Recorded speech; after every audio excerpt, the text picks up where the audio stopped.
Დაბრუნდით პირდაპირ ეთერში, მესიამნებით წარმოგიდგენთ ჩვენ გადაცემის მომდევნო სტუმარს, სოხუმის სახელმწიფო უნივერსიტეტის ლინგვისტური ქართველოლოგიის დოქტორანტ სოფიკო ჭავას. მოგესალმებით, სოფიკო. მოგესალმებით. ჩვენ წინა გადაცემაში განვიხილეთ აფხაზური ენის საკითხები, ასე ვთქვა, და ვინაიდან ეს ძალიან ამოუწურავი და პრობლემატური საკითხია, გადავწყვიტეთ, რომ გაგვეგრძელებინა ამის შესახებ საუბარი. დღეს ჩვენ ვისაუბროთ არსებულ პრობლემებზე კონფლიქტურ ზონაში, რაც ქვია ენობრივი სირთულეები და ძალიან საინტერესოა თუ როგორი იყო დევნილობამდე აფხაზეთის ენობრივი მდგომარეობა. მოგახსენებთ, აფხაზეთში არსებული ენობრივი ვითარების შესახებ მეტად საინტერესო ცნობებს იძლევა 1999 წლის მოსახლეობის საყოველთაო აღწერის შედეგები. მართალია ეს აღწერა საბჭოთა ხელისუფლების მესვეურთა მიერ იყო ორგანიზებული, მაგრამ და შესაბამისად იყო იდეოლოგიზებული, მაგრამ მეტნაკლებად დაისახება იმ დროს არსებული ტენდენცია. როდესაც ამ სტატისტიკურ მონაცემებზე ვსაუბრობთ, უპირველესად უნდა აღინიშნოს ის, რომ ამ მონაცემებში დაფიქსირდა აფხაზეთის 14 სხვადასხვა ეთნიკური ჯგუფი, რომლებიც გადანაწილდნენ მშობლიური ენის, მეორე ენის თავისუფლად ფლობისა და მეორე ენის არფლობის თვალსაზრისით. აღმოჩნდა, რომ ამ ეთნიკური ჯგუფების 97% თავის ეროვნების ენას აღიარებს მშობლიურ ენად. ანუ ამ მაგალითიდანაც თვალსაჩინოა, რომ ქართველები არასდროს სხვათა ენობრივ და ეთნიკურ უფლებებს არ არღვევდნენ. მათი 60%, რა თქმა უნდა, თავისუფლად ფლობს რუსულს, მაგრამ ამის აპირისპიროდ მეორე ენის არ მცოდნეთა რიცხვი მხოლოდ 1%-ს თუ აღემატება. ამ სტატისტიკური მონაცემების მიხედვით შეიძლება ითქვას, რომ ყველაზე თვალსაჩინო, ყველაზე საინტერესო მონაცემები აქვთ თვითონ ეთნიკურ აფხაზებს.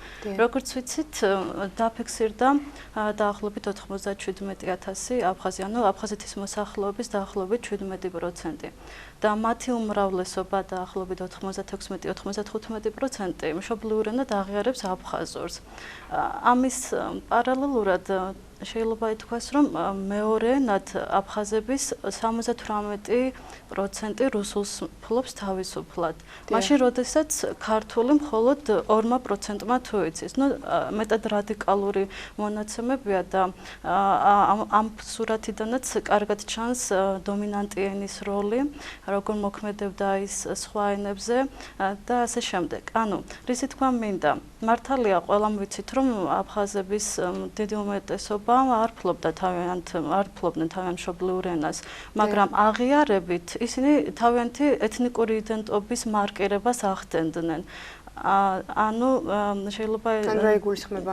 ანუ მწარი რეალობა ის, რომ ყველამ ვიცით, რომ აფხაზთა ეთნიკურ ჯგუფებში დიდია გააფხაზებული ქართველების რაოდენობა. ანუ ადამიანებმა შეიცვალეს ეროვნება, გახდნენ აფხაზები, აფხაზურს აღიარებენ მშობლიურად და ამავდროულად თავისუფლად ლაპარაკობენ რუსულად. ანუ მკვეთრი ცვლილებებია მათ თვითშეგნებაში, ეროვნულსა და ენობრივ იდენტობაში. ეს რა თქმა უნდა არც ისე სახარბიელო სურათია.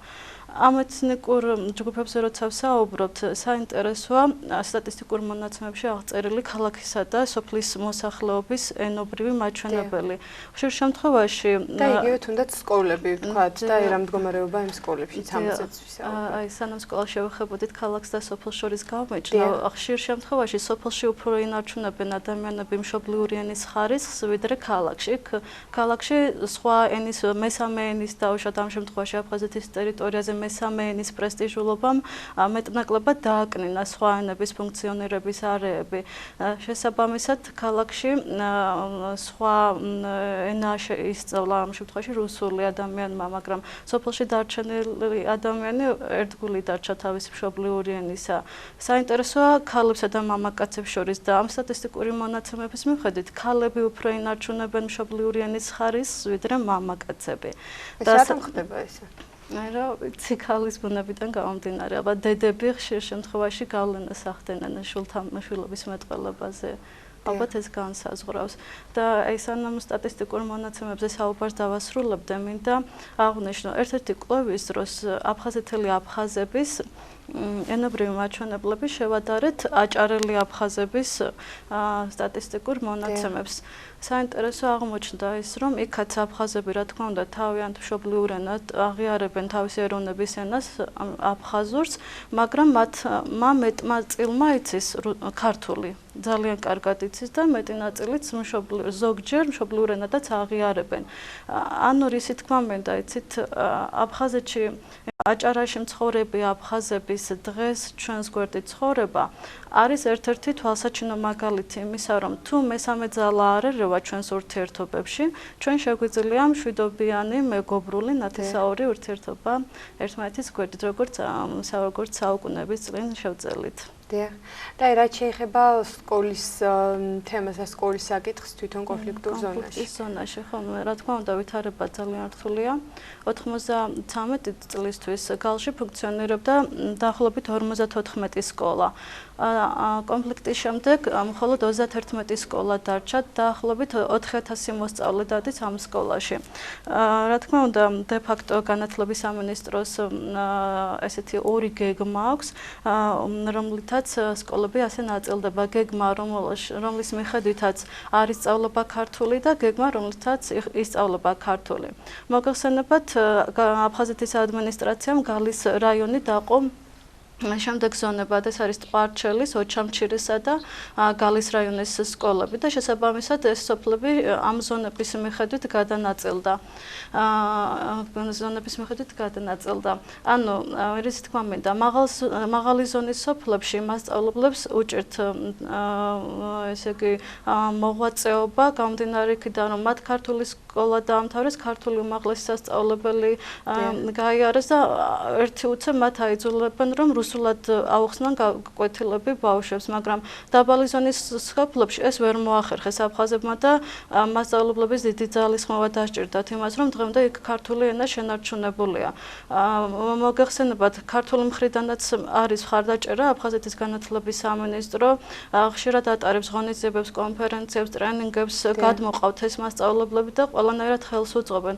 მართალია საათების რაოდენობა არ შეესაბამება საქართველოს ეროვნული გეგმის რაოდენობას, მაგრამ მცირედი ნაწილითაც თუ ვინარჩუნებთ იქ ქართულის საათებს და ქართულ სულის კვეთებას, უკვე დიდი საქმეა და ძალიან მნიშვნელოვანი საქმეა. და რაიმე საფრთხეს ხომ არ უქმნის იქ არსებული მდგომარეობა ქართველთა, აფხაზ და ეთნიკურ და ენობრივ მდგომარეობას. როგორც ხედავთ, ილახება ჩვენი ქართველების ეთნიკური და ენობრივი იდენტობა ილახება, მაგრამ ილახება ამავდროულად მათიც, იმიტომ რომ მართალია ჩვენ იქ არა ვართ, უკვე 17 წელია, მაგრამ არც ისე კარგ მდგომარეობაშია თვით აფხაზური ენის ბედი. გამომდინარე ესე იგი და რა ქმნის ამის საფუძველს, რომ ვთქვათ, ესე იგი კანონები, პარლამენტის ხდომები, საკომუნიკაციო ენა დღემდე არის რუსული და თვითონაც ხედავენ, რომ აფხაზური ენა გაქროფის პირას მდგომ ენათა რიცხვში ითვლება და ცდილობენ, რომ რაღაც ღონისძიებები დაგეგმონ, თუმცა ეგ რა თქმა უნდა ძალიან დიდი სირთულეა. ძალიან საინტერესოა თუ რას ფიქრობენ თვითონ და რა დამოკიდებულება აქვთ დევნილებს ინტეგრაციისადმი. ინტეგრაციის საკითხთან დაკავშირებით კვლევების მიხედვით დევნილთა მოსაზრებები თანაბრად გადანაწილდა.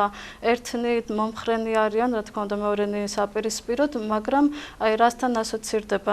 მათი თუ ესე იგი ვინც ინტეგრაციის მომხრე არ არის, ის ფიქრობს, რომ თუ ის ადაპტირდა ადგილობრივ მოსახლეობასთან, შესაძლოა ამან საფრთხე შეუქმნას დაბრუნების სურვილს.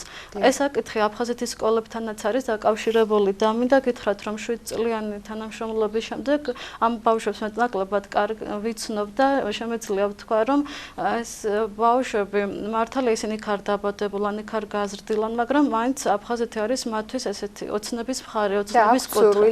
რა თქმა უნდა, აქვთ სურვილი. მე მგონი არც ერთი ნორმალური ადამიანი არ იტყვის თავის კანონიერ მემკვიდრეობაზე უარს. ეს ძალიან ლოგიკურია. და რა შეიძლება გაკეთდეს ჩვენ საუბრობთ იმაზე, რომ არსებობს ძალიან დიდი პრობლემა და რა შეიძლება გაკეთდეს იმისთვის, რომ ეს პრობლემა მოგვარდეს? დიახ. მე მგონი რომ ქართულმა სახელმწიფომ, ქართულმა მხარემ საქართველოს აქედან ესე იგი თვალყური უნდა მიადევნოს იმ პროცესებს, რომელიც იქ მიმდინარეობს და მომზადებული უნდა შეხვდეს, რადგან ტერიტორიული აღდგენის შემთხვევაში სახელმწიფომ უნდა შეძლოს, რომ ორმა სახელმწიფო ენამ, რომელიც აფხაზეთის ტერიტორიაზე სახელმწიფო ენად არის აღიარებული, სწორი ფუნქციონირება შეძლონ. ამის თვალსაჩინო მაგალითია, სულ ახლახან გამოცემული მაგალითად აი როგორ ზრუნავს ქართული მხარე, პროფესორ მერაბ ნაჭყებიასა და პროფესორ მანანა ტაბიძის მიერ გამოცემული, მეტად საინტერესო დიახ, მეტად საინტერესო წიგნი, რომელიც გალის რაიონის სოციოლინგვისტურ დახასიათებას ასახავს. ანუ ეს 93 წლიდან 2010 წლის ჩათვლით არის აღწერილი იქ არსებული სოციოლინგვისტური ფაქტორები. რამდენად ზრუნავს სახელმწიფო აფხაზურ ენაზე, ამის მაგალითად შეიძლება ვთქვათ, რომ სოხუმის სახელმწიფო უნივერსიტეტში არსებობს აფხაზური ენისა და კულტურის ინსტიტუტი, რომელიც ეყრდნობა პროგრესულად მოაზროვნე აფხაზოლოგთა კვლევებს, თვითონაც ცდილობს ახალი მიმართულებები დაანერგოს, ახალი კვლევები დაადოს. აი მაგალითად სულ ახლახან გამოიცა ქართველი აფხაზოლოგის ბაგრატ ჯანაშიას შესანიშნავი მონოგრაფია, რომელიც აფხაზური მეღვინეობის ტერმინოლოგიას ეხება. მოგეხსენებათ, წლების განმავლობაში აღნიშნული ნაშრომი რუსული ცენზურის იგნორირების გამო არ იბეჭდებოდა.